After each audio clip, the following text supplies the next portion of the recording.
Sud Radio, Berkov dans tous ses états.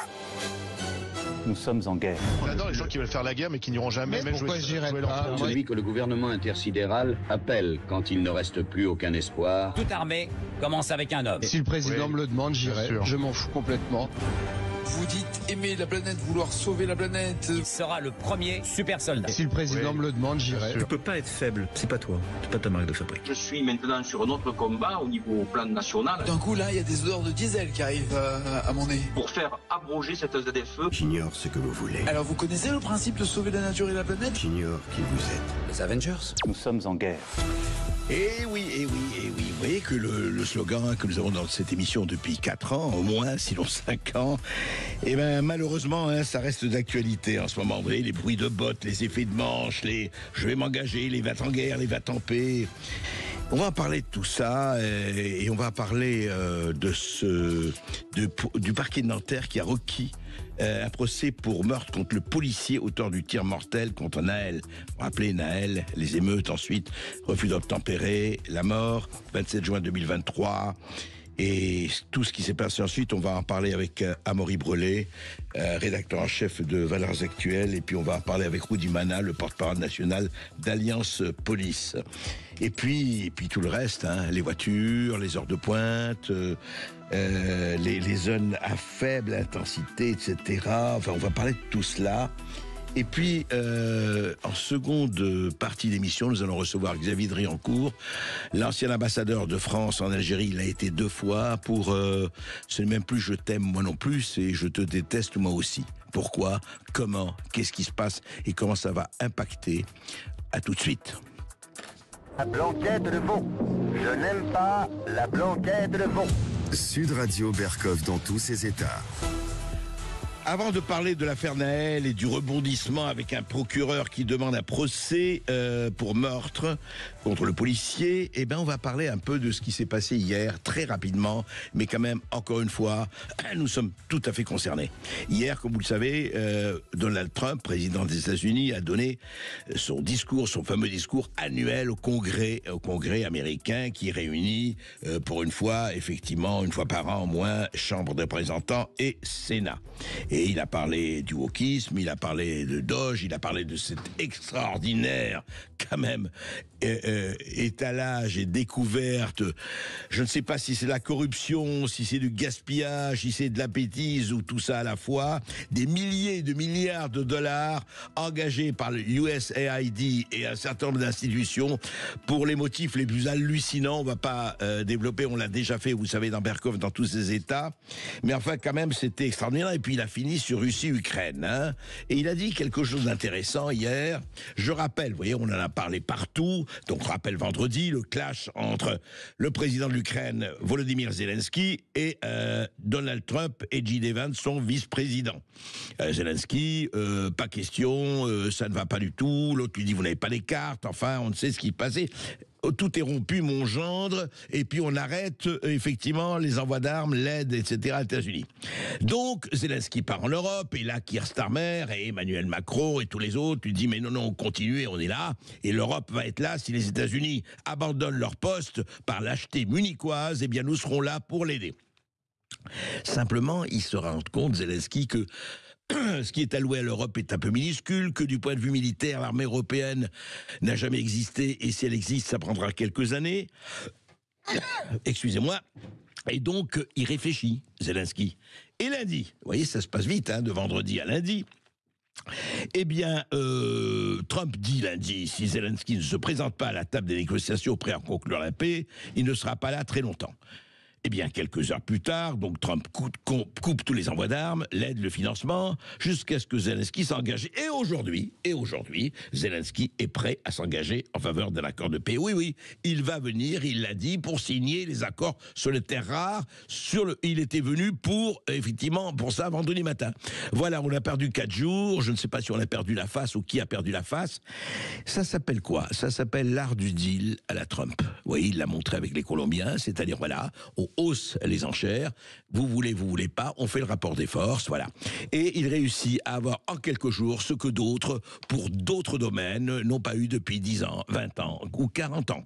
Suivez mon regard. Vous voyez, c'est toujours intéressant de voir ce que veut dire les nations. Et quand Charles de Gaulle, un certain Charles de Gaulle, disait que les nations n'ont pas d'amis, mais ont des intérêts, il savait de quoi il parlait. Sud Radio Berkov dans tous ses états, le fait du jour. J'ai embrassé un flic entre nation et république. J'ai embrassé un flic, ça change des coups de trick. Oui, je ne sais pas si c'était embrasser un flic en l'occurrence, hein, avec ce qui se passe aujourd'hui. Aujourd'hui, il y a des manifestations. Policiers, on va en parler avec Rudy Mana, le porte-parole national des Alliances Police. Mais auparavant, Amaury Brelet, bonjour. Vous êtes rédacteur en chef à Valeurs Actuelles, hebdomadaire Valeurs Actuelles, qui vient de publier un entretien très intéressant d'ailleurs avec François Fillon. Donc parlons de cela. Donc le parquet de Nanterre a requis là aujourd'hui, hier, excusez-moi, un procès pour le meurtre contre le policier auteur du tir mortel contre Naël, tué le 27 juin 2023 lors d'un refus obtempéré dans voiture. On rappelle que sa mort avait plongé de très nombreuses villes de France dans plusieurs nuits d'émeutes. Tout le monde se rappelle des émeutes de juin 2023. Je rappelle simplement que toutes les 30 minutes en France, il y a un refus d'obtempérer, un nombre trop important auquel sont confrontés les gendarmes et les policiers chaque jour. Pour rappel, le gendarme Éric Commun est mort percuté par une voiture lors d'un refus d'obtempérer. Mais là, je voudrais, Amaury Brelet, qu'on revienne sur les faits et surtout quand même se poser la question, parce qu'il faut voir les deux côtés.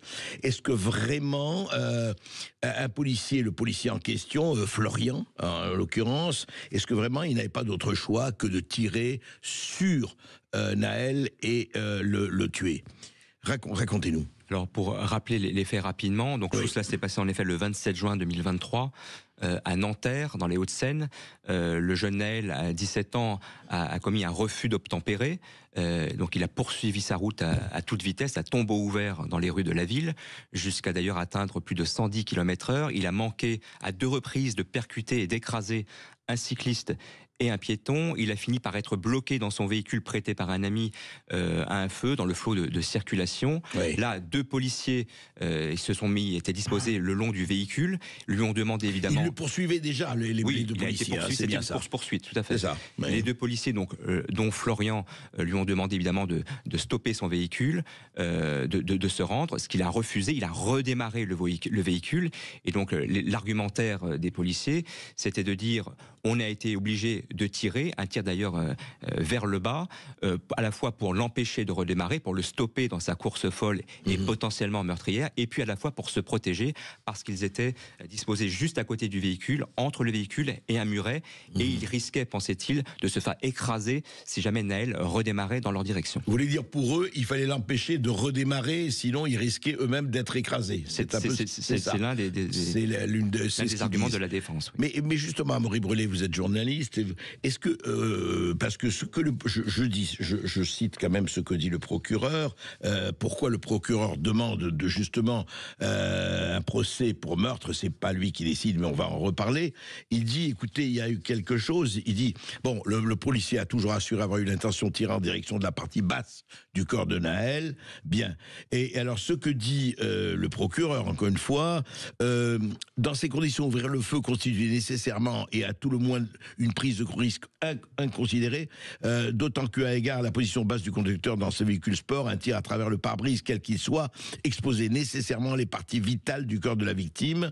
Et il disait, si l'objectif, ajoute le procureur, et si l'objectif de Florian M était exclusivement d'empêcher le conducteur de la Mercedes de redémarrer, il lui était possible de tirer sur le capot ou sur les pneus du véhicule, ce qui aurait permis d'éviter toute atteinte à l'intégrité physique du conducteur.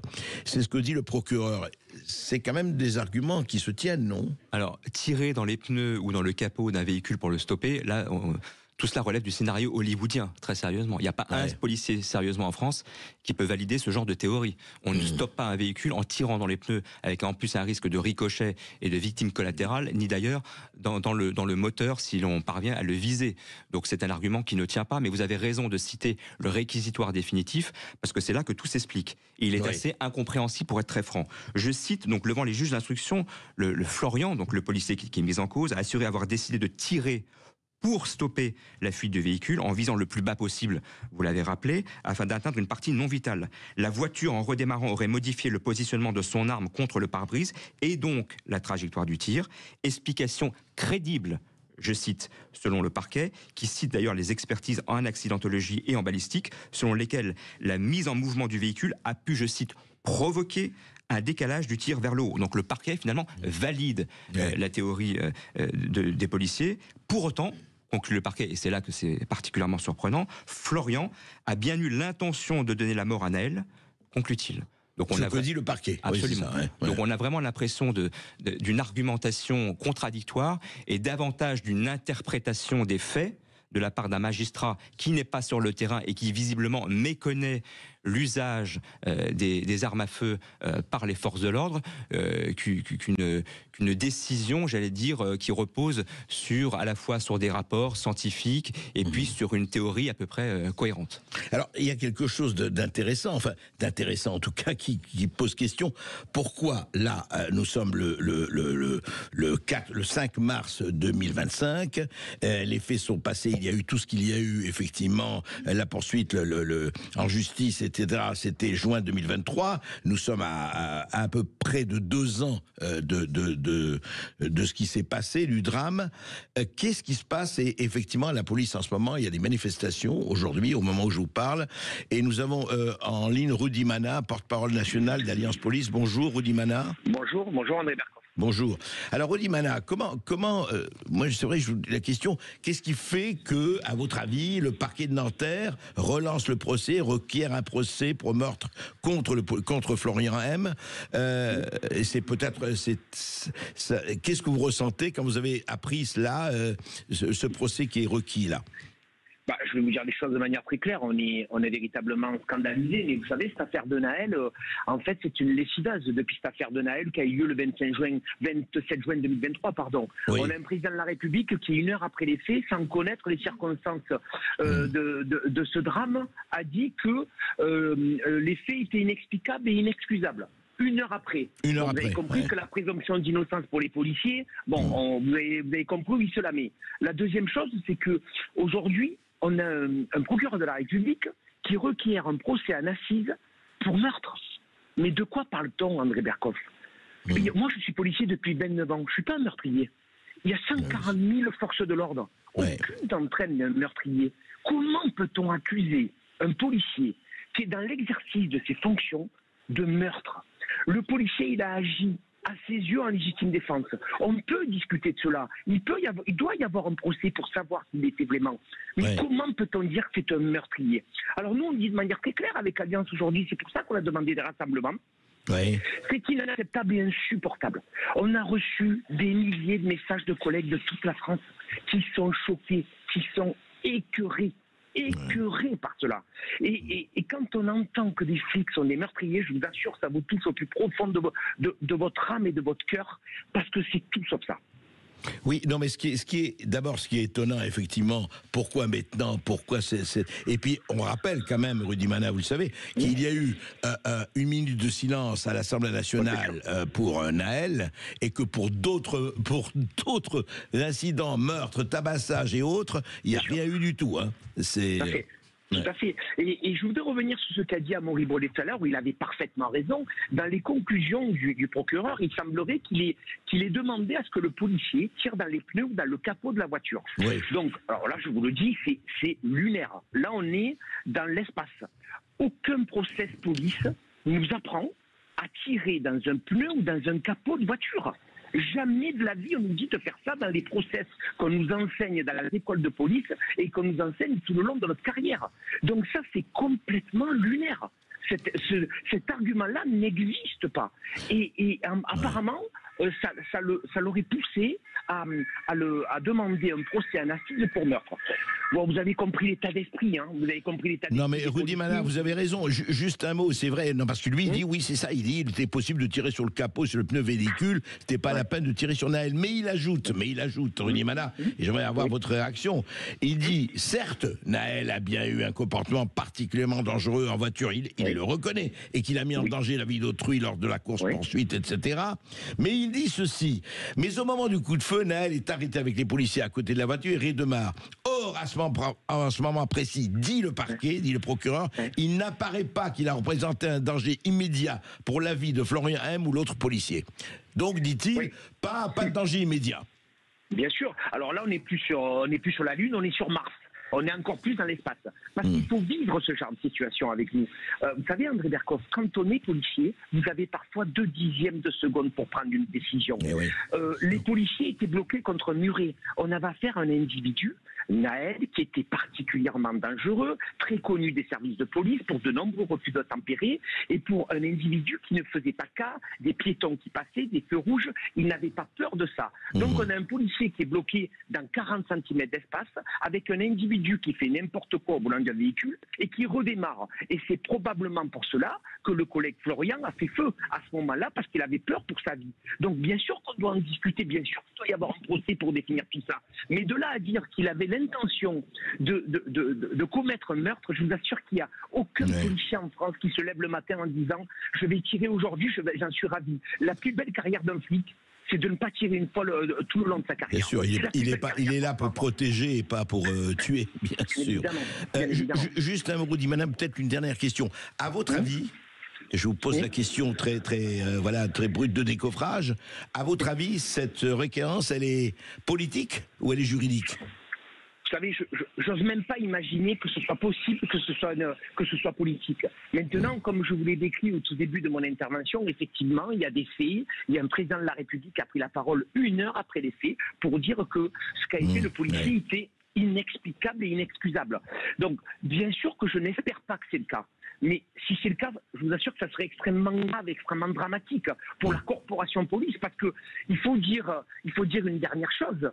Comment voulez-vous que des jeunes veuillent devenir policiers aujourd'hui ?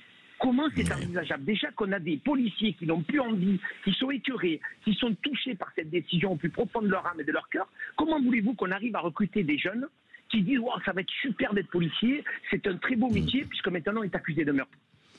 Oui, en tout cas, c'est une question qui doit être posée et vous avez continué pour le moment, vous allez manifester, vous allez continuer en tout cas de manifester et de manifester votre indignation, c'est bien ça. Bien sûr, alors là, moi je suis actuellement à la direction de sécurité publique de Nanterre où était affecté Florian. On est 200 ou 250 policiers présents et devant tous les commissariats de France, aujourd'hui, il y a des policiers présents pour se rassembler et exprimer leur mécontentement face à cette situation qui est totalement lunaire. Oui. Merci Rudy Mana, merci. De toute façon, nous allons suivre cela. Et on se retrouve juste avec Amaury Brelet, juste après cette petite pause. À tout de suite. Bougez plus. Sud Radio Berkoff dans tous ses états, midi 14h.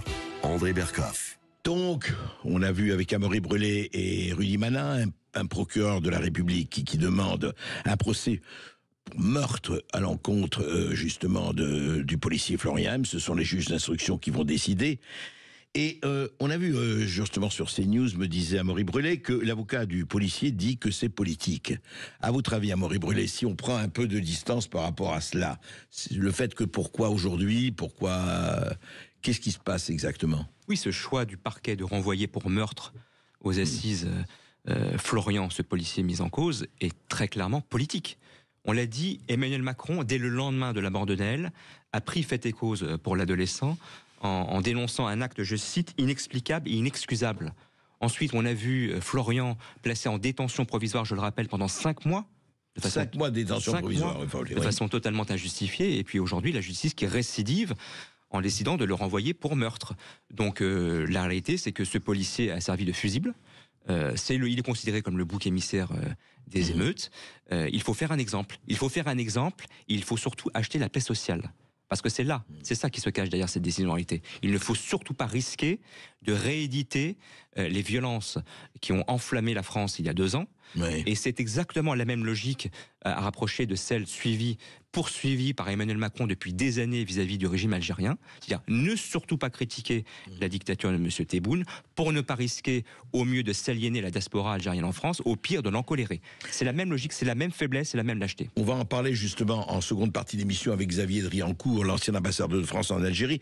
Mais Amaury Brelet, au fond, ça veut dire quoi? Parce que incontestablement, il y a quand même eu mort d'homme. Hein. Je veux dire, même si Naël avait des antécédents. Enfin, une mort est une mort et c'est toujours une tragédie. Inadmissible. Bon, mais c'est comme ça.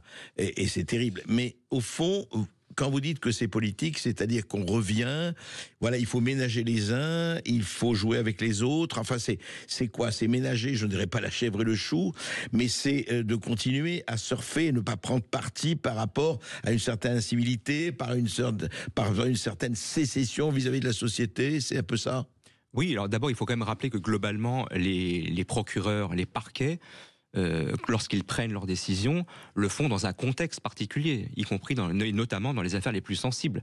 Le contexte politique, le contexte social, le contexte médiatique. Sont nommés par ministre de la Justice, enfin dépendent du ministre de la Justice, donc du président du gouvernement. Pour avoir discuté souvent avec des magistrats du parquet, avec des procureurs, ils le reconnaissent. Ces décisions sont prises aussi souvent en fonction du contexte politico-médiatique, notamment dans ces affaires les plus sensibles. Et là, il y a très clairement la volonté, après plusieurs mois d'émeutes dont on n'avait jamais vu ça en France depuis des décennies. Donc c'est un traumatisme, et il y avait véritablement la volonté, à mon avis, de ne pas risquer de rééditer cela si jamais le policier était renvoyé pour une infraction moindre, et pire encore, s'il était relaxé. Mais est-ce que ça veut dire à Amaury Brelet qu'on va dire aux policiers, attention, faites attention, si ça arrive, refus d'obtempérer, tout ça, jouez là très modéré, c'est ça que ça induit, ça? Le signal qui est envoyé est absolument catastrophique. D'abord, je rappelle que le parquet est censé défendre les intérêts de la société. Donc on peut quand même s'étonner de cette décision. Et puis oui, pour les policiers, c'est la double peine. Déjà sur le terrain, aujourd'hui, ils prennent le risque de se faire percuter, écraser, tuer par des chauffards qui refusent d'obtempérer, vous l'avez dit, toutes les 20 minutes en France. Et désormais, la double peine, c'est le risque, si jamais ils font le choix de se défendre, de se protéger, de sortir leurs armes et même de tirer, de finir aux assises, en procès et même d'être condamnés donc pour meurtre. Ouais. Et donc il y a quelque chose là-dessus effectivement qui d'abord effectivement qui permet de dire qu'il y a une dimension politique, qu'on le veuille ou pas, hein, quels que soient les. Et puis surtout, je veux dire.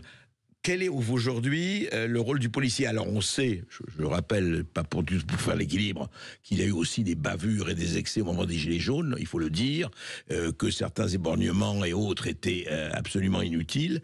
Mais en même temps, là, ce qui est en train de se passer, c'est de dire attention, s'il y a des émeutes, écoutez, pliez les chines, quelque part, faites profil bas. Absolument. C'est ça. Et ce policier, donc non seulement aujourd'hui, il est évidemment écrasé par la machine judiciaire depuis plus d'un an, mais il l'a été aussi par la machine médiatique et la machine politique. Souvenez-vous de tous ces élus, de toutes ces personnalités de gauche et d'extrême gauche qui étaient montés au créneau pour dénoncer une condamnation à mort, pour fustiger un permis de tuer. Lui-même, ce policier, dont je rappelle d'ailleurs qu'il est un policier émérite, chevronné, qui a été décoré plusieurs fois, qui n'avait jusqu'alors jamais tiré avec son arme. Et le procureur, là aussi, je ne vais pas citer toutes les directions du procureur, mais a dit justement, il était chevronné et il aurait dû faire d'autant plus attention que c'était un policier expérimenté chevronné. On le lui reproche. Oui, c'est un argument par l'absurde qui, à mon avis, ne tient pas. Mais il a véritablement été écrasé. Il a même écrasé par la machine politique. Il a même été menacé de mort. Hein. Son identité, son adresse ont été révélées sur Internet et les réseaux sociaux. Il a dû déménager dans le sud de la France pour fuir la tempête politico-médiatique. Et aujourd'hui, évidemment, heureusement qu'il a le soutien de sa corporation, parce qu'il se sent, à mon avis, très très seul face à la justice. Ouais.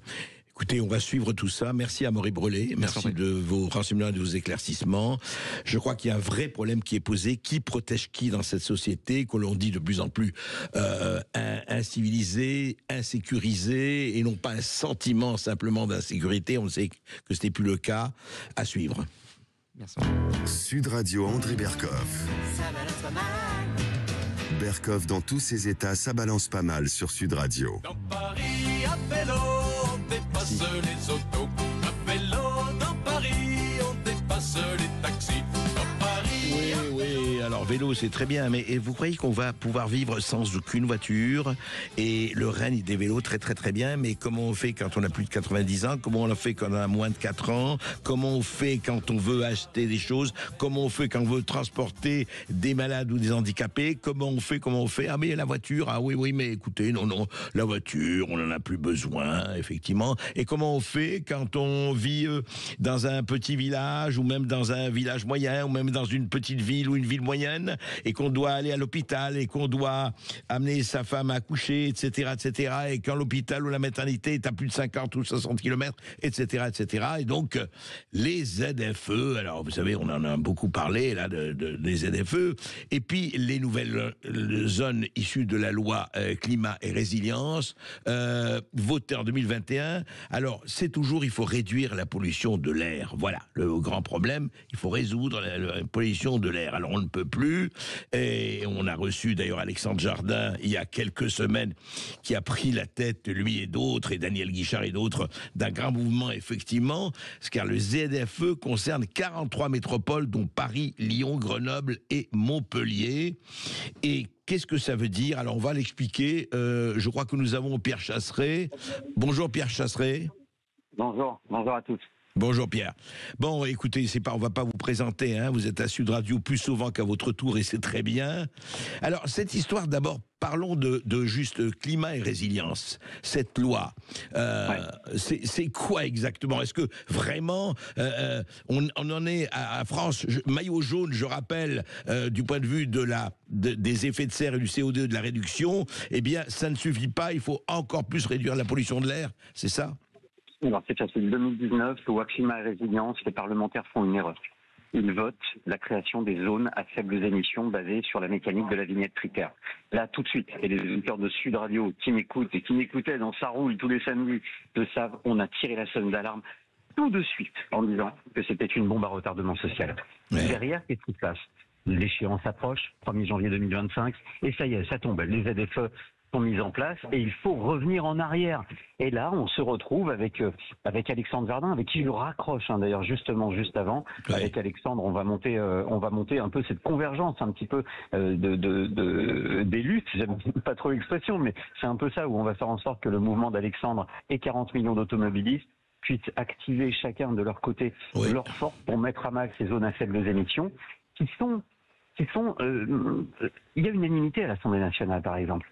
Si vous regardez tous les partis politiques, tous, sans aucune exception, sont d'accord pour dire les ZFE, il faut revenir dessus. Alors il y a un moratoire du côté des LR, il y a les LFI qui ont déposé quelque chose avec M. Carrière de mémoire, un député que j'avais rencontré à l'époque. Il y a le Rassemblement national qui est là depuis le début avec une proposition d'Anne-Sophie Frigou en 2020, si je ne m'abuse, qui avait demandé la suppression des zones à faibles émissions. On est d'accord, mais pendant ce temps-là, on vote pas. On vote pas parce que il y a une petite guerre politique qui fait que certains ne veulent pas voter la proposition de loi des autres. Mais au final, les Français, pendant ce temps-là, eh bien, ils ne peuvent pas utiliser leur voiture. Et ce qu'on attend de ce débat, c'est que ça dépasse ce débat pour que l'Assemblée nationale puisse proposer autre chose. Finalement, l'Assemblée nationale, c'est quoi? C'est les représentants du peuple. Ce qu'on attend de l'Assemblée nationale, c'est juste le bon sens. Bien Chasseret, aujourd'hui, il y a un tiers des Français qui ne peut plus se déplacer dans certaines villes. Voilà, j'allais vous le dire. Alors, vous êtes président de 40 millions d'automobilistes et c'est très bien que vous et le mouvement, effectivement, d'Alexandre Jardin et autres, contre les aides à zone à faible d'émission, qui concerne 43 métropoles aujourd'hui, hein, Paris, Lyon, Grenoble, Montpellier, etc. Juste, je voudrais entendre Pierre Chasseret, j'aimerais que vous réagissiez là-dessus.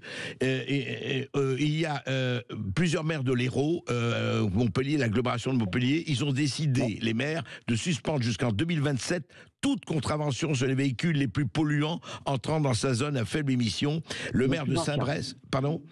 Les plus anciens, parce que j'aime pas cette expression de véhicules les plus polluants, parce que c'est pas vrai. Oui, ce sont les plus anciens, en fait. Oui, vous avez raison, les plus anciens, absolument. On est bien d'accord. Alors écoutez juste la courte intervention du maire de Saint-Brest sur CNews. Écoutez. Nous étions à la fin 23 maires sur 31 à nous opposer à cette zone à faible émission. Et nous avons, sur un coup de force, en quelque sorte, réussi à faire arrêter cette ZFE sur les 31 communes de la métropole de Montpellier. Alors, c'est une ZFE qui normalement va se remettre en route en 2027.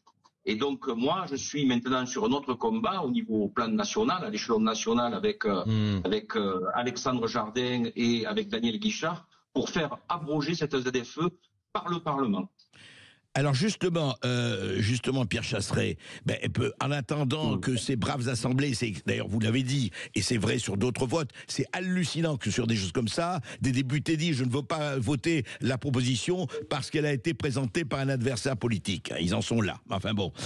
Mais là, est-ce que les maires ne pourraient pas justement, à l'instar du maire de Saint-Brest, agir déjà, d'ores et déjà?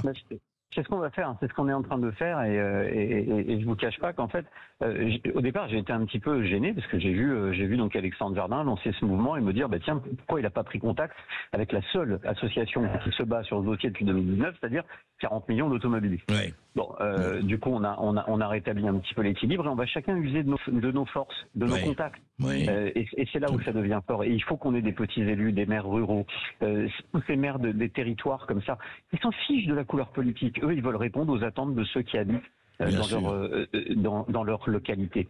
Je vais vous raconter une histoire. Oui. On est à Villeveyrac. Villeveyrac, c'est dans l'Hérault. Je rencontre le maire de Villeveyrac. Et là, il me dit, j'ai un problème dans ma ville. J'ai quelqu'un qui conduit les tramways à Montpellier.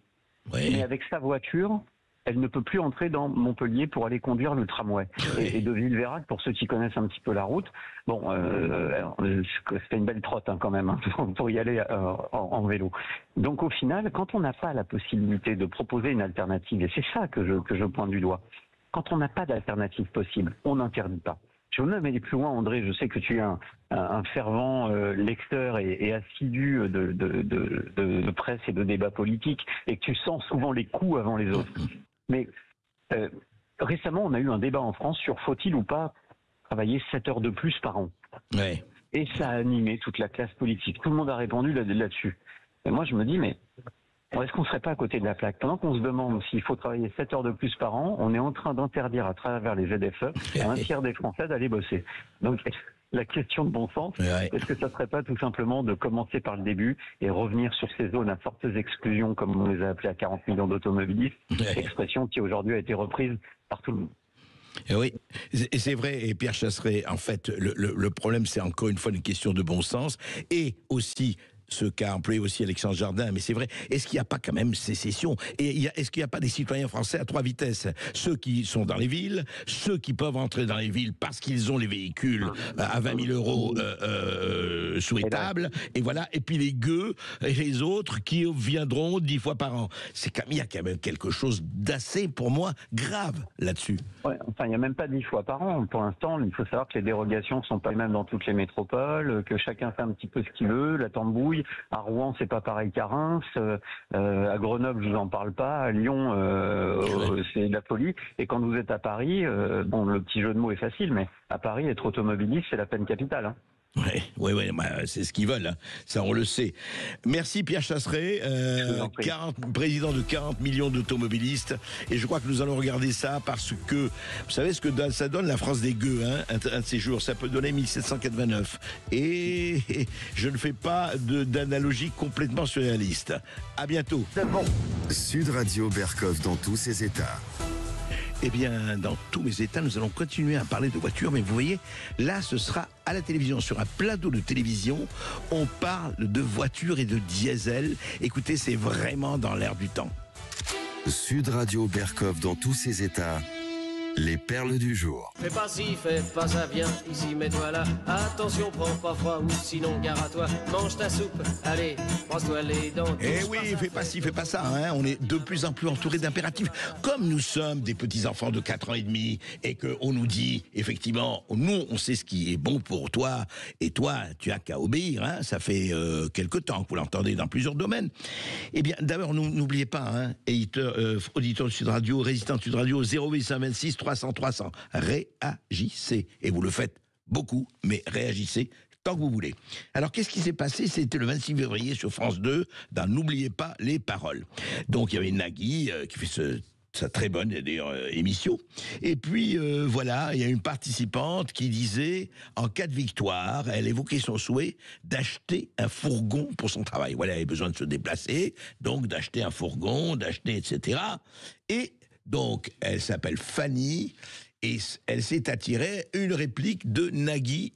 Écoutez. Alors attendez, vous dites aimer la planète, vouloir sauver la planète, vous occuper de la culture, et le problème d'un fourgon, c'est que d'un coup là il y a des odeurs de diesel qui arrivent à mon nez. Comment gérer ça? Est-ce qu'il y en a des électriques? Est-ce que vous avez repéré quelque chose? Je me suis pas renseignée là-dessus, mais... Alors vous connaissez le principe de sauver la nature et la planète? Oui. Il y a un moment donné... Mais après, j'aimerais travailler aussi, et le fourgon ça m'aiderait à faire les saisons dans d'autres régions par exemple. Je suis d'accord avec vous, donc il faut trouver quelque chose de suffisamment autonome en matière de batterie électrique pour pouvoir faire des longs kilométrages. Et voilà, on va pas critiquer la bonne ou la mauvaise volonté de chacun. Je suppose que chacun des interlocuteurs est sincère. Mais enfin, Fanny, elle veut un fourgon et elle veut travailler parce qu'elle a besoin de se déplacer et que sans ça, elle ne peut rien faire. Et que lui dit Nagui? Ah, mais il faut sauver la planète, il faut sauver la planète. Je rappelle encore une fois, je le redis, on l'a dit un peu plus tôt, que la France, elle est maillot jaune. La France, il faut le savoir, elle est 0,9% du CO2, du fameux gaz à effet de serre. Pendant ce temps-là, la Chine, l'Inde, la Russie, l'Amérique et autres, 70% à elles seules les effets de serre. Et qu'est-ce qu'on dit? Eh bon, on dit, écoutez, débrouillez-vous, c'est votre problème, nous, on s'en fout complètement. Bon, et puis je vais dire un peu quand même, oui, c'est vrai, c'est du diesel, oui, du diesel. Vous avez vu ce qui se passe avec les ZFE, on en a parlé avec Pierre Chasseret, il y a quelques minutes. Eh bien, oui, mais ce qui compte, c'est effectivement sauver la planète. Et d'ailleurs, c'est que la France qui va sauver la planète, et puis quelques États européens. Les autres, ils ont autre chose à faire. Mais je rappelle quand même qu'un fourgon électrique à bon état, électrique, puisqu'on a dit prenez électrique, c'est 30 000 euros minimum. Alors qu'un fourgon normal, en bon état, c'est 15 000 à 20 000 euros. Et oui, ça compte, parce que ça, effectivement, on l'oublie. Ah oui, évidemment, mais écoutez, vous n'avez qu'à vous acheter des voitures électriques à 30 000, 40 000 euros. Ah oui, mais j'ai pas ça. J'ai pas ça. Vous connaissez le salaire minimum ou le salaire moyen des Français? J'ai pas ça. Ah ben oui, mais il faut pas polluer. À ce moment-là, vous débrouillez. Ben, vous marchez à pied ou vous prenez le métro. J'ai pas de métro, je suis à la campagne. Oui, mais vous vous débrouillez. Voilà où on en est, c'est quand même absolument hallucinant. C'est-à-dire qu'on a l'impression vraiment, à toute bonne volonté, en toute sincérité, vous avez encore une fois une France à deux vitesses. Ceux qui peuvent se payer effectivement la pollution et la protection de la planète, how dare you, les Greta Thunbergiens, je veux dire, et puis les autres. How dare you, voilà, how dare you, Et les autres, vous avez qu'à vous débrouiller, les gars, qu'est-ce que vous voulez? Vous entrerez de temps en temps dans les villes quand on pourra, sinon gardez vos véhicules thermiques, vos diesels. Vous savez, c'était Benjamin Griveaux qui disait « Les Français qui fument des clopes et qui roulent en diesel, voilà, on n'en veut plus de ces Français qui fument des clopes et qui roulent en diesel parce que effectivement, ça pollue. Vous le savez, vous êtes des millions, vous polluez. Donc on va pas vous éliminer, non, on va vous rééduquer, je vous assure. Ça va se passer, ça va très bien se passer, ne vous inquiétez pas. Sud Radio Berkov dans tous ses états. Quand un soldat s'en va en guerre, il a dans sa musette son bâton de maréchal. Quand un soldat revient... Alors, effectivement, quand un soldat, la merveilleuse chanson chantée par Yves Montand, et là, vous entendez avec les bruits de bottes, qu'est-ce qui va se passer? Est-ce que vraiment, on est à la veille de la Troisième Guerre mondiale? Est-ce que Poutine va envahir l'Europe, etc. Et puis, alors, après les généraux de plateau, après les médecins de plateau, voici les réservistes de plateau. Voilà, ils sont là, ils sont prêts à revêtir leur tenue kaki, leurs bottes de Ulan et... aller aider l'Ukraine. Très bien, très bien, très bien. Alors, on a entendu, par exemple, sur le plateau des Grandes Gueules, sur RMC, l'avocat Charles Consigny avec, effectivement, les animateurs. Alors, c'est un peu brouillon, mais vous allez voir ce qui se dit. C'est intéressant, d'ailleurs. À un moment donné, moi j'adore les va-t-en-guerre qui font la guerre par procuration. Mais non, l'idée c'est quand même faire la paix. Et l'idée, je suis d'accord avec Zelensky, c'est pas la paix à n'importe quel prix. Il faut que l'Ukraine ait des garanties de sécurité. C'est d'ailleurs sur ça qu'avec Trump, ils se sont disputés vendredi dernier. Mais moi, ceux qui me disent, il faut continuer à fond perdu. Et on aurait dit ça. Mais tu imagines, imagine si on avait dit ça pendant la Deuxième Guerre mondiale. Est-ce qu'on n'aurait pas dit à De Gaulle, non mais arrêtez vos conneries, vous voyez bien que la guerre, vous l'avez perdue, les Allemands sont chez vous, on va pas... J'avais dit qu'ils allaient faire traiter de pétain dès qu'on critique. Mais non, pas du tout. Tu fais une comparaison qui n'a aucun sens. Moi, Poutine ne veut pas envahir Paris, ça n'a strictement aucun sens. Je comprends pas cet esprit défaitiste. C'est pas des esprits défaitistes. Je pense que parfois, moi effectivement... J'adore les gens qui veulent faire la guerre mais qui n'iront jamais sur un tranché. Mais moi, pourquoi j'irais pas? Moi, si le président me le demande, j'irai. Je m'en fous complètement. Eh bien voilà, l'avocat Charles Consigny est prêt à aller. Il y a beaucoup d'autres qu'on entend sur les radios et télévisions qui sont prêts à aller. Et c'est très bien. Et pourquoi pas? Effectivement, il faut défendre l'Ukraine contre son propre anéantissement. Je rappelle simplement que Zelensky, qui est un peu mieux placé que d'autres, eh bien, il est prêt à signer effectivement aujourd'hui, sinon la paix, du moins vraiment un armistice ou en tout cas une trêve. Avec qui? Avec Donald Trump. Hein. Et ce qui est extraordinaire, c'est qu'évidemment à chaque fois revient les Munichois, les pétainistes, les ceci, les cela, alors que évidemment la situation, je ne sache pas que les Russes sont en France et ont déjà imposé effectivement une occupation, zone sud ou zone libre. Je ne sache pas que nous en soyons là. Et on ne va pas revenir sur l'Ukraine, on en a déjà parlé, on en parlera encore. Mais franchement, vous savez, je voudrais dire juste quelque chose aux gens qui sont prêts à y aller. Mais allez-y. Aujourd'hui, l'Ukraine est dans un état très critique. Je suis sûr qu'ils auraient besoin, d'ailleurs, d'avocats, de conseillers, de gens qui sont là. Mais allez-y, allez-y. Le Paris-Kiev, il y a un vol Paris-Kiev tous les jours, sinon plusieurs fois par jour. Allez-y. Pas pour aller. Je vous demande pas d'aller vous battre, fusil à la main ou missile à portée de main.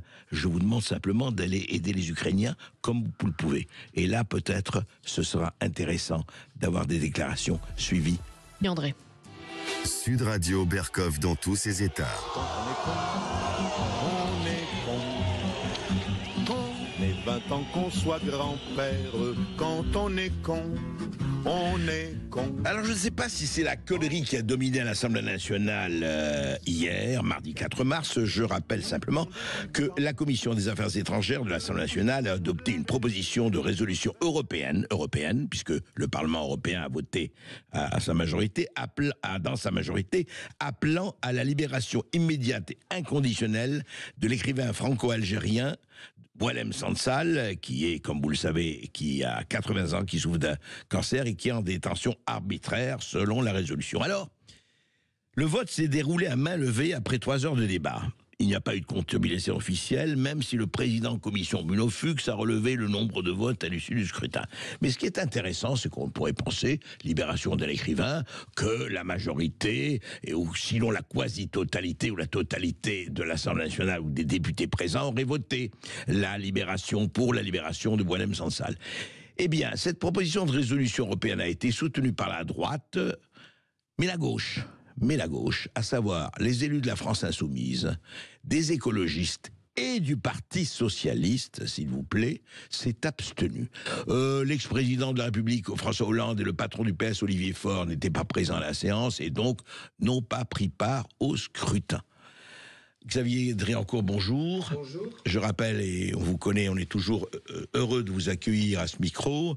Vous avez été 2 fois ambassadeur de France en Algérie pour une période de 7 ans, en tout, 4 et 3. Qu'est-ce que ça vous inspire, ce vote de vos compatriotes ou de nos représentants à l'Assemblée nationale? Ça m'inspire que cette résolution, elle aurait dû être votée à l'unanimité en réalité.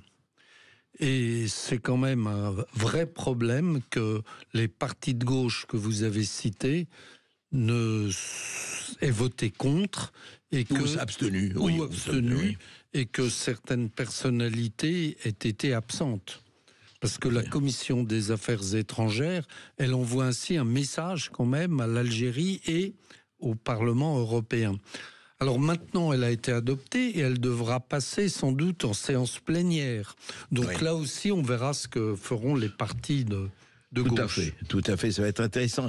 Et justement, alors par rapport effectivement à l'ensemble du tableau, Que dit cette affaire Sansal, notamment sur les relations entre la France et l'Algérie, à l'heure où effectivement, on se rappelle que François Bayrou a parlé de submersion, où Bruno Retailleau s'est dit il est temps quand même, après d'autres, qu'il faut réviser les accords avec l'Algérie, aussi bien de ceux de 68 que d'autres, etc., réviser tout cela en fonction du fait qu'ils nous ont renvoyé les 2 influenceurs qui avaient été expulsés, que leur presse dise oui, mais regardez comment Macron recadre Retailleau et Bayrou, enfin, etc. Qu'est-ce que ça dit de l'état présent? Ça dit nos contradictions internes, parce que pendant plusieurs semaines, depuis l'arrestation de Boualem Sansal le 16 novembre, en fait, nous avons envoyé des signaux contradictoires. D'un côté, nous n'avons pas réagi en novembre quand Boualem Sansal a été arrêté, et pendant plusieurs semaines, il n'y a eu aucune réaction. Aucune réaction. Ouais. Il a fallu attendre 3 semaines pour que la ministre de la Culture réagisse, ensuite début janvier pour que le président de la République parle du déshonneur de l'Algérie, et ensuite il y a eu les affaires que vous avez évoquées d'expulsion des soi-disant influenceurs. Mais pendant 3 semaines, donc pendant 3 mois, nous n'avons rien fait, et en même temps, nous avons provoqué l'Algérie en envoyant Rachida Dati, puis Gérard Larcher au Sahara occidental, ce qui est le chiffon rouge pour l'Algérie. Donc, si vous voulez, les Algériens, ils regardent ce spectacle, une France qui d'un côté ne réagit pas et qui de l'autre fait de la provocation à leurs yeux. En plus, on a montré les divergences entre M. Retailleau et le ministre des Affaires étrangères, Jean-Noël Barrot. Tout ça sur une certaine cacophonie gouvernementale que vous avez rappelée, avec l'intervention du Premier ministre, puis du Président de la République. Donc les Algériens, ils disent vraiment, les Français... Oui. On peut continuer comme ça. C'est ça, c'est un peu n'importe quoi, en tout cas la politique. Mais alors, qu'est-ce qui se passe? Parce qu'on en avait parlé ici, vous étiez venu nous en parler de façon très très claire. Qu'est-ce qui fait que justement, je dirais presque que la purée de pois s'épaissit entre la France et l'Algérie? Effectivement, vous avez dit d'un côté, on envoie Gérard Larcher ou Rachida Dati au Sahara occidental et chiffon rouge pour l'Algérie. Et d'ailleurs, c'est ce qui reproche à Boualem Sansal d'avoir dire que ça appartenait au Maroc. Hein, bon, mais qu'est-ce qui fait que, au lieu d'essayer d'éclaircir tout cela, ça s'épaissit, c'est une opacité totale et qui amène effectivement à une tension énorme. Et quand on dit surtout, Xavier Dréancourt, que oui, Emmanuel Macron aurait fait ça parce que la diaspora algérienne, forte de plusieurs millions de personnes en France, risque effectivement de s'enflammer, etc., etc. De quoi c'est le nom, tout cela? C'est le nom du fait que nous sommes très timorés face à l'Algérie et que, comme je le dis souvent, l'Algérie c'est de la politique étrangère et de la politique intérieure française. Alors on dit c'est parce qu'il y a une diaspora algérienne en France, mais je crois qu'on surestime aussi cette diaspora algérienne qui ne connaît absolument pas Boualem Sansal, soyons clairs. Oui, bien sûr. Et Boualem Sansal n'écrit pas non plus pour les Algériens d'Algérie, parce qu'il est écrit en français, il est publié en France. Mais ce ne sont pas les Algériens de France qui lisent et connaissent Boualem Sansal. Donc je crois qu'on utilise cet argument pour finalement ne rien faire. C'est ça qui est grave. Et encore une fois, cette affaire montre, je dirais, notre double aveuglement. Aveuglement diplomatique vis-à-vis de l'Algérie, où pendant, encore une fois, plusieurs semaines, plusieurs mois maintenant, nous n'avons pas réagi, et aveuglement intérieur, où nous fermons les yeux sur les réseaux algériens en France, sur les influenceurs, sur la mosquée de Paris, sur... voilà. Donc, nous envoyons encore une fois des messages contradictoires à l'Algérie, et comme l'Algérie nous connaît mieux que nous ne la connaissons, elle joue là-dessus. Alors justement, Xavier Dréancourt, est-ce qu'il y a aussi on va essayer d'inventorier tout cela parce que ça risque quand même de devenir plus que fâcheux à un moment donné. On vous dit aussi, mais vous savez, et j'aimerais savoir parce que on entend tout et son contraire. Oui, mais attendez, nous avons besoin du pétrole algérien, du gaz algérien, etc. Quel est le véritable état des choses du point de vue des relations économiques entre la France et l'Algérie? Alors, pour le gaz, c'est faux parce que nous importons seulement 8%, 7 à 8% de nos besoins en gaz d'origine algérienne, alors que pour l'Italie, c'est 40% par exemple, ce qui explique aussi l'attitude très gentille de l'Italie à l'égard de l'Algérie, la lune de miel entre l'Algérie et l'Italie, parce que l'Italie, elle, a besoin du gaz. 40% de 40%, gaz. Ah oui, d'accord. Donc c'est très important pour l'Italie. Nous importons du gaz du Qatar, de Norvège et des États-Unis en gros. Mais l'Algérie, c'est très marginal. Et les relations économiques, les Algériens, depuis plusieurs années, ont déjà écarté la France. Donc c'est déjà fait. Depuis plusieurs années. Depuis plusieurs années. Ouais. Moi, j'ai assisté à cette dégringolade de la France au cours de mon deuxième mandat. Ils ont écarté Aéroport de Paris, ils ont écarté la RATP, ils ont écarté Suez et annulé des contrats avec Suez. Ils ont écarté Total et l'ont empêché de racheter une société américaine en Algérie. Bref, ils ont pris déjà des mesures importantes contre la France. Donc c'est déjà fait. Et récemment, il y a quelques semaines, ils ont remplacé le blé français. Les céréaliers français avaient le monopole de la livraison de blé en Algérie. Le monopole, non pas pour des raisons économiques, mais pour des raisons très pratiques, parce que le blé dur français est propre à faire la semoule pour le couscous. D'accord. Et donc, les céréaliers français avaient quasiment le monopole de la livraison, de la vente de blé. Et Alger, récemment, a remplacé le blé français par du blé russe. Donc, tout est politique. Il y a quelques semaines, ça? Il y a quelques semaines. Ah oui, je crois que c'est très ignoré. À la fin 2024. Donc, tout est politique en Algérie. Et donc, nous avons déjà été écartés des marchés algériens. Oui, mais c'est tout à fait important et passionnant de le savoir. C'est-à-dire pratiquement aujourd'hui, vous dites... nous sommes au fond du trou aujourd'hui, donc voilà, pourquoi ne réagissons-nous pas? Oui, bien sûr. Et c'est une volonté politique qui date de longtemps. Enfin, c'est une volonté très délibérée. Je dirais, pour simplifier, qu'en Algérie, tout est politique. L'économie et le commerce, c'est politique. La langue française, c'est politique. Les visas, c'est politique. Ouais. Et nous répondons pas par la politique. Voilà, nous répondons avec des arguments cartésiens. Nous répondons avec des petites fleurs et des marches blanches et des bouquets. On va en continuer à parler, c'est passionnant, avec Xavier Driancourt, tout de suite après cette petite pause. .fr Sud Radio Berkov dans tous ses états, midi 14h. André Berkov. Et nous sommes toujours, pour notre plus grand plaisir, avec Xavier Driancourt, ex-ambassadeur de France en Algérie. Je rappelle, à 2 reprises, il a été pendant 7 ans. Donc s'il y a quelqu'un qui connaît effectivement et l'Algérie et les relations entre la franco-algérienne, c'est bien lui. Et justement, on parlait hors antenne, Xavier Driancourt, c'est quand même intéressant. J'avoue que ça m'a échappé, je ne l'ai pas lu. Mais il y a quelques semaines, même pas, le journal français L'Opinion, Nicolas Bétou, le directeur, a interviewé le président algérien Tebboune.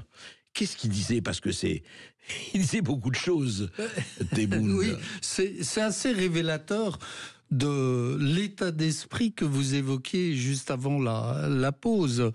Il y a toute une série de contre-vérités qui sont énoncées par le président algérien. Alors d'abord, l'énormité absolue, c'est qu'il dit on a arrêté Boualem Sansal parce que il avait dîné la veille au soir avec Xavier Driancourt. Ah, c'est donc grave. Vous voyez, méfiez-vous, André Berkov, en sortant d'ici, vous risquez d'être arrêté. Je reçois Xavier Driancourt, ça me met en danger. Et emmené dans un panier à salade. Il a dit tel quel. Donc, dîner avec Driancourt, c'est une condamnation. Donc il ne parle plus du Maroc ou des déclarations de Boualem Sansal dans la presse française. Non, il donne ça comme argument. Il dit également que, parce qu'il est interrogé sur la question de l'immigration, et il dit mais je vais reprendre des Algériens qui sont en situation irrégulière aux États-Unis, parce que vous comprenez, les États-Unis ont, eux, un problème migratoire, mais la France n'en a pas.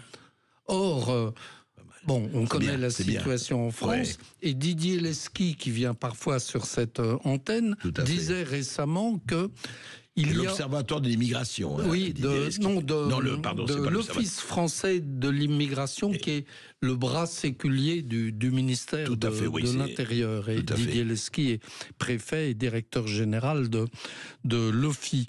Et Didier Lesky rappelait que en 2024, il y a eu 35 000 Algériens en situation irrégulière contrôlés.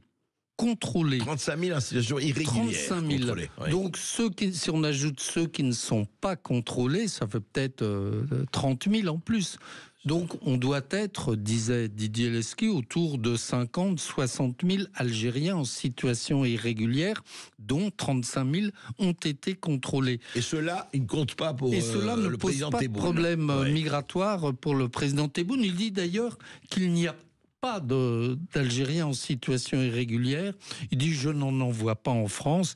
En France, vous n'avez que des médecins, des ingénieurs, des cadres qui sont parfaitement intégrés en France. Donc, où est le problème ? Et donc il dit tout ça d'un journal français, L'Opinion. Tout à fait. Et donc, il arbore une parfaite bonne conscience, enfin en tout cas... Une parfaite mauvaise foi et une parfaite bonne conscience. Ouais. Et alors justement, mais parlons un peu de ça. Et ils se réjouissent, vous parliez justement des journaux algériens, on a tous vu Macron rabroue Retailleau ou le remet à sa place, etc. Dans une jubilation que l'on peut d'ailleurs comprendre si on est journaliste algérien ou autre. Mais justement, parlons un peu de ça même. Est-ce qu'il y a mystère, il y a quoi? C'est-à-dire, comment il se fait?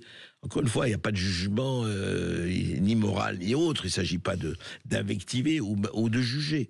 Mais qu'est-ce qui fait qu'entre un président, son Premier ministre et son ministre de l'Intérieur, sur une situation aussi importante et sur une question aussi délicate que celle des rapports France-Algérie, il y a des déclarations, donc, et vous les connaissez mieux que moi, Xavier Driancourt, donc d'abord la submersion de la part de François Bayrou, il faut revoir les accords, dit le même Premier ministre, Bruno Retailleau qui dit: écoute, c'est plus possible, ça peut pas continuer comme ça, d'avoir cette espèce de laxisme vis-à-vis de l'Algérie qui vraiment nous bouscule et nous humilie. Il a employé d'humiliation, Bruno Retailleau.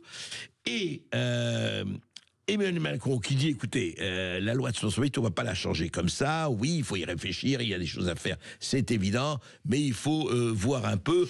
D'ailleurs, François Bayrou avait dit: nous allons faire une commission et dans 4 ou 6 semaines, on verra ce qu'on va faire. Toujours, comme disait Henri Queuille, il faut créer une commission quand il y a une crise. Ça montre l'extrême difficulté de l'équation politique intérieure française, équation dont jouent les Algériens, encore une fois. Et nous envoyons, là encore, des messages contradictoires. Il y a la déclaration de Bruno Retailleau, il y a cette fameuse note qui a fuité, dit-on, dans le journal du dimanche de Bruno Retailleau, où il détaille les mesures qu'il compte prendre vis-à-vis de l'Algérie. Il y a la déclaration, la conférence de presse du Premier ministre, entouré du même Bruno Retailleau et du ministre des Affaires étrangères. Et puis là-dessus, cerise sur le gâteau, il y a la déclaration magistrale, majestueuse du président de la République qui dit: l'accord de 68, c'est moi. Donc, il semble effectivement contredire son Premier ministre. La deuxième chose que ça montre, c'est que, en fait, on confond un peu les dossiers. Parce qu'on se focalise sur l'accord de 68, et le président de la République en premier, mais il y a aussi d'autres accords. Il y a notamment l'accord de 68 révisé en 1994, et puis en 1994, il y a aussi un autre accord secret qui porte sur la réadmission des Algériens en Algérie. C'est-à-dire sur le retour des Algériens, sur le retour des Algériens, et les obligations des consulats algériens en France. Et en parlant de 1994, et le président de la République et le Premier ministre ont mélangé ces différents textes. C'est-à-dire, expliquez-nous, sans entrer dans le détail, évidemment, qui nous amènerait loin, en fait, aujourd'hui, par rapport à l'accord de 68... il a été modifié à plusieurs reprises, dont une fois en 1994. D'accord. Et le Premier ministre, comme le président de la République, ont parlé de l'accord de 1994 et faisaient référence manifestement à cette révision de l'accord de 68. Mais il y a aussi en 1994 un autre texte qui est un échange de lettres entre les deux ministres qui porte sur la réadmission des Algériens en Algérie. Et qui disait quoi, grosso modo ? Qui fixe un certain nombre d'obligations au consulat algérien pour reprendre leurs nationaux et délivrer les laissez-passer consulaires. Les fameux laissez-passer consulaires. Et quand le Premier ministre a dit « mais les Algériens ne respectent pas l'accord de 68 », s'ils le respectent, puisque l'accord de 68 ne marche que pour l'entrée des Algériens en France, mais pas pour le retour. D'accord. Et ils n'ont pas évoqué Mais ils n'ont pas évoqué, il n'a pas évoqué cet échange de lettres sur la réadmission. C'était avec Bernard Kouchner qui était à ce moment-là. Non, 94, c'était Alain Juppé qui était ministre. Et Dominique de Villepin, directeur de cabinet. Oui, il faut se rappeler ça. D'ailleurs. Oui, qui lui aussi fait des grands effets de manche en ce moment. Mais justement, Xavier Driancourt, au fond, il y a une espèce de flou artistique, enfin si on peut dire artistique, qui est donné, et qu'aujourd'hui, tout se passe comme si l'Algérie dit, écoutez, nous, on fait ce qu'on a à faire, la France ne sait pas ce qu'elle veut. Et effectivement, on donne l'impression, je ne dis pas que c'est faux ou pas vrai, mais on donne l'impression que la France ne sait pas ce qu'elle veut. On donne l'impression que la France ne sait pas ce qu'elle veut, alors que l'Algérie sait ce qu'elle veut. C'est-à-dire, qu'est-ce qui va se passer maintenant ? Le Premier ministre a fixé un délai de 4 à 6 semaines pour renégocier l'accord de 68.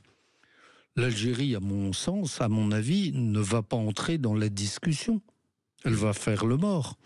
Pourquoi est-ce que les Algériens feraient plaisir à M. Bayrou et à M. Retailleau ? À mon avis, revoyons-nous dans 4 ou 6 semaines, et là, nous serons au pied du mur. Oui, parce que le Premier ministre a dit on va dénoncer l'accord de 68 si il n'est pas renégocié d'ici là. Et le président de la République dit ah non, l'accord de 68, c'est ma pomme. D'ailleurs, le président en l'occurrence, le président de la République nous a annoncé un scoop, il est président de la République. Ce qu'on ignorait effectivement de façon assez drastique depuis. On va en parler avec une petite pause et je voudrais justement étendre un peu, et on va parler aussi de Russie-Ukraine, on va parler de tout cela avec Xavier Driancourt tout de suite après cette petite pause. À tout de suite, et je rappelle 0826 300 300, 0826 300 300 si vous voulez poser des questions et intervenir avec Xavier Driancourt. À tout de suite. Sud Radio Berkov dans tous ses états, midi 14h. André Berkov. Et nous sommes avec l'ex-ambassadeur de France en Algérie, Xavier Driancourt, et on parle effectivement de ces relations, je dirais pour le moins opaques, difficiles, en montagne russe entre ces deux pays. Et vous avez parlé justement, on voudrait revenir là-dessus, vous avez employé l'expression, déjà vous l'avez employé à l'antenne, mais on vient de parler du double aveuglement. Comment vous le définissez encore, ce double aveuglement, Xavier Driancourt ? Je dirais que cette affaire Boualem-Sansal, puisque dans le fond tout est parti de là et de la reconnaissance par la France du Sahara marocain, révèle notre double aveuglement. Aveuglement dans la relation avec l'Algérie, donc sur le plan international, où nous payons aujourd'hui finalement les incohérences des dernières années, l'absence de continuité dans notre politique vis-à-vis de l'Algérie, l'absence de fermeté également dans notre politique vis-à-vis de l'Algérie, le fait que nous n'avons jamais dénoncé la répression qu'il y a aussi en Algérie. C'est vrai. Je voyais l'autre jour un dessinateur algérien, Gilles Aynouch, qui était effondré parce qu'il venait d'apprendre qu'il avait été condamné à 20 ans de prison pour un dessin offensant le président algérien, après avoir été condamné 10 ans de prison déjà pour le même dessin. Donc il me disait, j'ai 10 ans... Vous voulez dire, ils ont donné 20 ans en plus. 20 ans en plus. Il est en France, oubliez. Il est en France, mais ça veut dire qu'il ne peut pas retourner en Algérie. Et il est condamné pour le même motif que Boualem Sansal, c'est-à-dire atteinte à la sûreté de l'État. Donc un dessin et même un dîner, comme l'a dit le président algérien, peuvent constituer une atteinte à la sûreté de l'État. Donc nous n'avons rien dit pendant des années sur la répression qu'il y a en Algérie. Donc aveuglement français et puis aveuglement aujourd'hui sur ce qui se passe en France, sur les réseaux algériens, sur les influenceurs, sur les réseaux Mehdi Guézard, la mosquée de Paris, etc. Le monopole de la viande halal, etc. Voilà, etc. donc enfin, tout ça, là aussi l'article du journal L'Opinion sur la certification halal par la mosquée de Paris, tout ça grâce à un accord de Tebboune. Donc voilà, on découvre tout cela aujourd'hui. Et cette affaire Boualem Sansal, en plus, elle souligne les incohérences politiques, vous l'évoquiez juste avant, au sein du gouvernement. Alors justement, au fond, ce serait intéressant de faire un peu d'histoire, Xavier Drencourt. Est-ce que ce malentendu ou cette espèce d'ambiguïté, est-ce qu'elle date de 1962 ? Est-ce qu'on a vraiment voulu, voilà, on a réglé la chose et puis on a laissé sous le boisseau un certain nombre de choses. Il ne faut pas en parler, circuler, il n'y a rien à voir. Oui, c'est clair. C'est dès 1962 que, dans le fond, le général de Gaulle était trop content d'avoir enfin réglé l'affaire algérienne et de s'être débarrassé de ce fardeau. Donc, il n'y a qu'à relire à la fois les mémoires du général de Gaulle et puis surtout les confidences faites à Alain Peyrefitte. Et il dit parfaitement, bon maintenant, le problème est réglé, on passe à autre chose. Il faut passer à autre chose. On ne veut plus en entendre parler. Et donc voilà, il faut fermer les yeux sur tout ça. Et nous avons fermé les yeux à partir de 62 sur la réalité algérienne et puis sur la réalité de la relation franco-algérienne. Il ne faut pas oublier, André Berkoff, que en 62, les accords d'Évian, ils sont négociés par le gouvernement provisoire algérien, une équipe de 5 ou 6 négociateurs algériens. Et qu'en juillet 62, il y a un coup d'État en Algérie qui élimine tous les négociateurs d'Évian. Et donc, nous sommes... Ils ont été entièrement éliminés. Ils ont été éliminés, certains physiquement, d'autres exilés. Et donc, à partir de juillet 62, les accords d'Évian datent de mars. Donc, en juillet 62, la France du général de Gaulle s'est retrouvée face à des gens qui n'avaient pas signé les accords d'Évian, qui n'étaient pas d'accord sur leur contenu. Qui n'avaient rien négocié. Et qui disaient, nous, écoutez, tout cela ne nous engage pas. Donc, je crois que c'est fondamental. Nous avons fermé les yeux à la fois sur cette réalité et puis sur ce régime militaire, FLN militaire, soviétique en plus, parce que voilà, on voulait tourner la page. Oui. Et eux ont dit, c'était très clair, on dit ça ne nous engage pas. Ça ne nous engage pas. C'est ça. Et on a fait comme si... on n'entendait pas, ils pouvaient parler. Mais donc, voilà, la réalité, ça date de 62. Tout ce qui se passe aujourd'hui, les racines montent à 60 ans et plus. Les racines remontent à 1962. Et nous le payons aujourd'hui, parce que pendant 63 ans, nous avons fermé les yeux sur la réalité algérienne. Oui, c'est ça qui est fondamental. Un de vos confrères... journaliste à Jeune Afrique, Farid Alilat, qui est un journaliste algérien. Il n'est pas binational, il est algérien. Il est rentré en Algérie au mois de septembre. Et là, à la PAF, à la police des frontières, on lui a dit, vous reprenez l'avion pour la France, vous n'êtes pas autorisé à rentrer dans votre propre pays, puisqu'il n'était même pas franco-algérien. Il n'est pas franco-algérien. Donc, il est rentré en France, mais la France n'a rien dit. Là aussi, donc après on s'étonne 6 mois plus tard qu'ils ne reprennent pas le dénommé Doualem ou qu'ils ne reprennent pas. Mais dès le mois de septembre, nous n'avons rien dit pour un journaliste algérien. qui a été expulsé de son propre pays. Donc vous, si vous reveniez à Roissy, on vous disait, vous n'êtes pas autorisé à rentrer en France. Donc voilà, nous payons une forme de lâcheté vis-à-vis de... Et qu'est-ce qui fait? On peut comprendre, encore une fois, non pas excusé, enfin, De Gaulle, bon, il s'est débarrassé du fardeau pour lui, enfin, etc. Et il avait fait ce qu'il pensait faire, bon. Mais qu'est-ce qui fait que aucun, parce que si l'on vous suit, Xavier Driancourt, et ça me paraît frapper au coin du bon sens, aucun gouvernement au régime successif, qu'il soit de droite, de gauche, centriste ou ailleurs, n'a reposé la question de base. C'est-à-dire que on disait, écoutez, ça va, on fait comme si tout allait bien et on n'en parle pas. C'est motus et bouche cousue. Oui, un peu, enfin. Pour des raisons différentes, mais les gouvernements de droite, De Gaulle, Pompidou, puis Valéry Giscard d'Estaing, voulaient plus entendre parler de la question algérienne. Même Giscard d'Estaing. Sous Giscard d'Estaing, en plus, commence à se poser la question de l'immigration. Ouais, avec, vous vous souvenez, les arrêts du Conseil d'État. Le regroupement familial, 1976, oui. Et puis ensuite, il y a 10 ans, 14 ans plutôt, de septennat de François Mitterrand. Et l'angélisme de la gauche vis-à-vis de l'Algérie. En 1981, la première décision, c'est de renégocier le prix du gaz avec l'Algérie pour donner un juste prix, disait François Mitterrand, à l'Algérie. Oui, on est prêt à racheter plus cher le gaz algérien. Non, il faut rappeler en 1982, Gaston Defferre, ministre de l'Intérieur, confie la gestion de la mosquée de Paris au gouvernement algérien. Ah, elle ne l'était pas. Elle ne l'était pas avant. 1982. 1982. Donc il y a eu, vous voyez, il y a eu une alternance de on veut rien voir d'abord, ensuite l'angélisme des gouvernements socialistes. Nous avons une dette envers l'Algérie, et puis après, etc.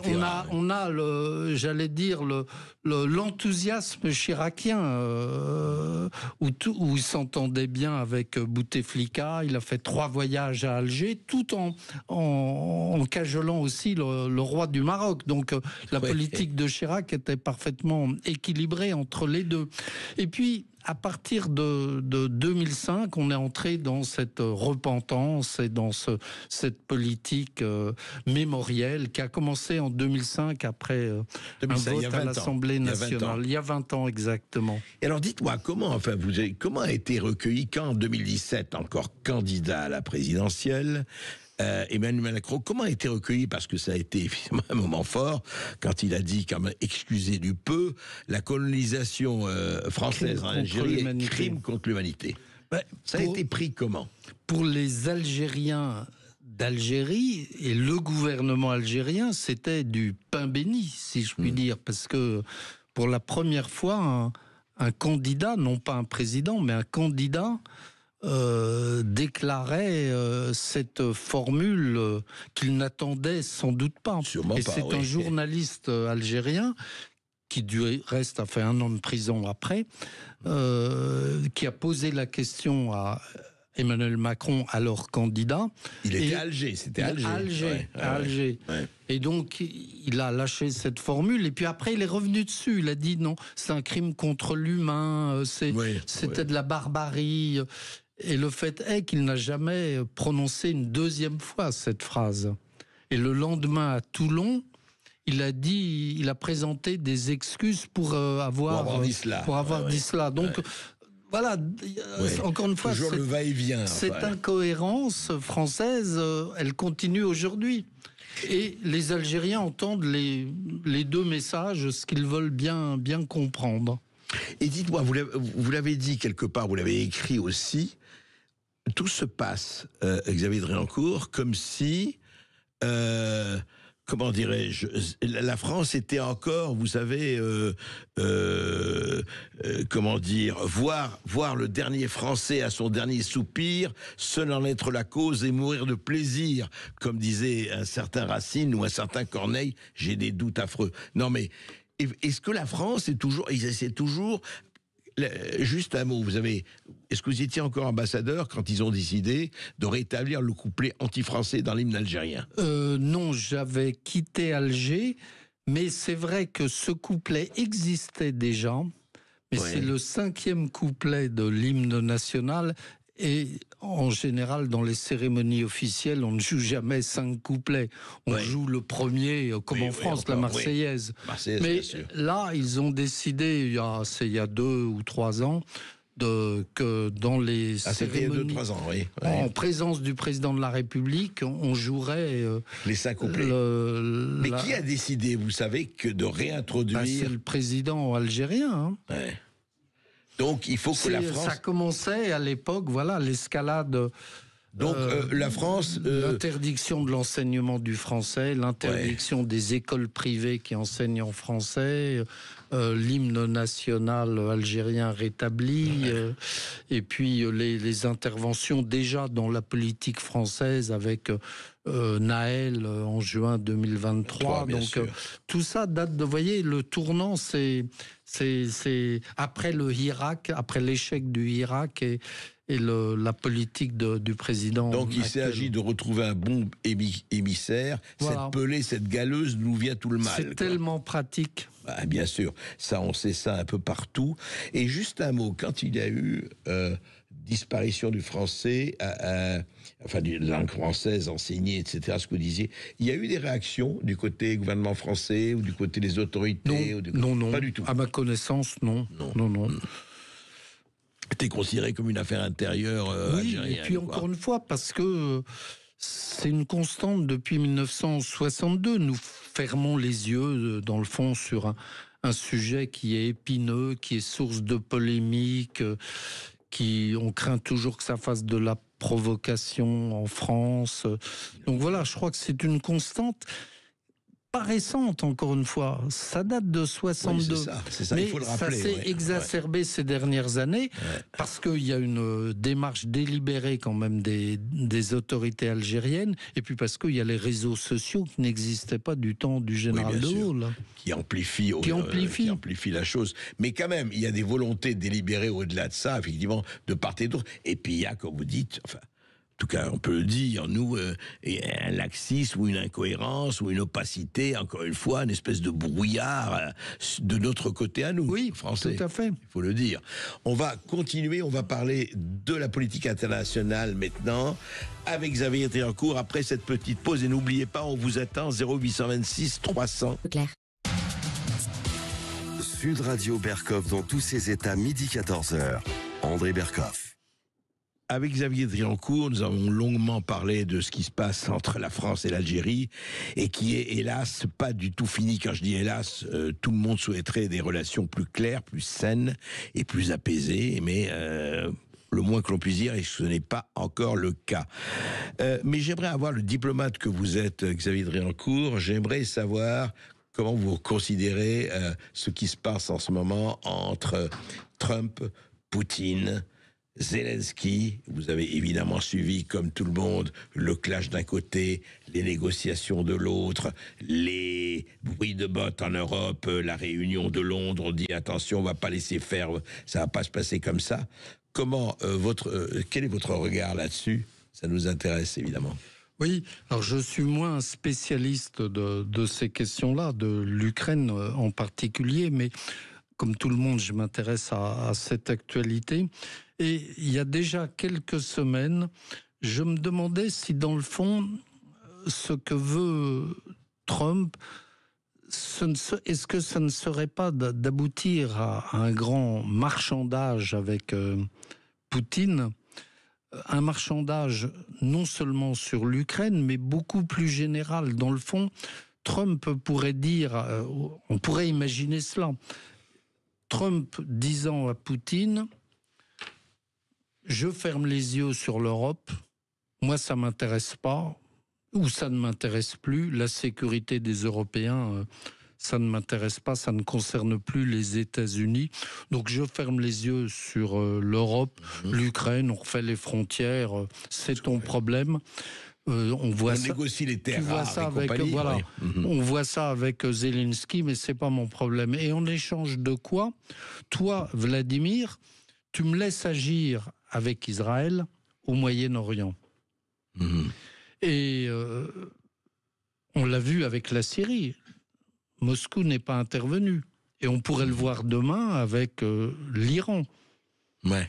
C'est-à-dire il pourrait y avoir une sorte de marchandage, dans le fond, de partage du monde entre ce qui se passe en Europe. Yalta. Oui, mais Trump-Poutine aujourd'hui. Oui, bien sûr. Mais visiblement, l'Europe, ça ne concerne plus, ça n'intéresse plus le président américain. Et ce qui l'intéresse, en revanche, c'est l'Iran, Israël et le Moyen-Orient d'une manière générale. Donc, on pourrait très bien imaginer que Israël, les monarchies du Golfe, avec l'accord tacite de la Russie, interviennent et fassent la paix ou le nettoyage au Moyen-Orient. Et troisième élément de ce marchandage, c'est l'Asie et Taïwan. Parce que j'allais vous parler, quid de la Chine et Taïwan. Donc toi, Vladimir, tu m'aides, tu convaincs la Chine à ce qu'elle ferme les yeux sur Taïwan. On pourrait imaginer un espèce de deal, accord global. Un accord global.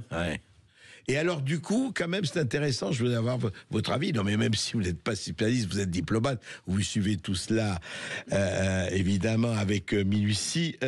Et quid des BRICS? Vous savez, on a beaucoup parlé à un moment donné des BRICS. Est-ce que ce qui se passe actuellement, ce rapprochement, effectivement, on le voit, entre Trump et Poutine, on ne sait pas jusqu'à où ça va aller, mais en tout cas, c'est parti.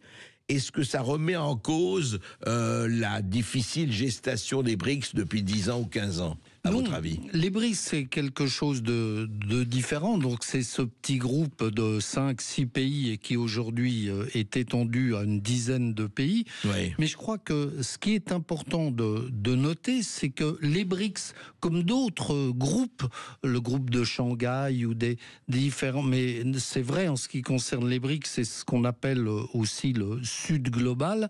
Dans le fond, c'est la remise en cause de l'ordre mondial de 1945 auquel nous étions habitués. Et cette remise en cause, c'est d'une part la sécurité en Europe, et on voit que Trump lâche la sécurité en Europe, et la sécurité européenne, la couverture nucléaire américaine, donc qui a été mise en place en 1944-45 après la guerre, mais c'est aussi l'architecture générale des Nations Unies, et notamment le Conseil de sécurité. Donc derrière les BRICS et derrière ce Sud, non pas radio mais global, il y a une contestation, une remise en cause de cette architecture onusienne. Pourquoi la France, comme la Grande-Bretagne, disent-ils, aurait aujourd'hui droit à un siège de membre permanent du Conseil de sécurité. Qu'est-ce que représente la France avec ses 3500 milliards de dettes? Qu'est-ce que représente la Grande-Bretagne? Alors que nous, l'Inde, le Brésil, l'Afrique du Sud, l'Indonésie, nous sommes des nations émergentes qui devrions avoir un siège au Conseil de sécurité. Donc vous voyez que tout ça, c'est derrière ce grand marchandage Trump-Poutine, il y a aussi d'autres remises en cause. Et qui ne va pas évidemment s'arrêter l'Ukraine et qui est déjà en gestation sur la planète. Et nous vivons dans l'ère de nos certitudes. De nos certitudes et de notre calcul à la petite semaine, il faut le dire.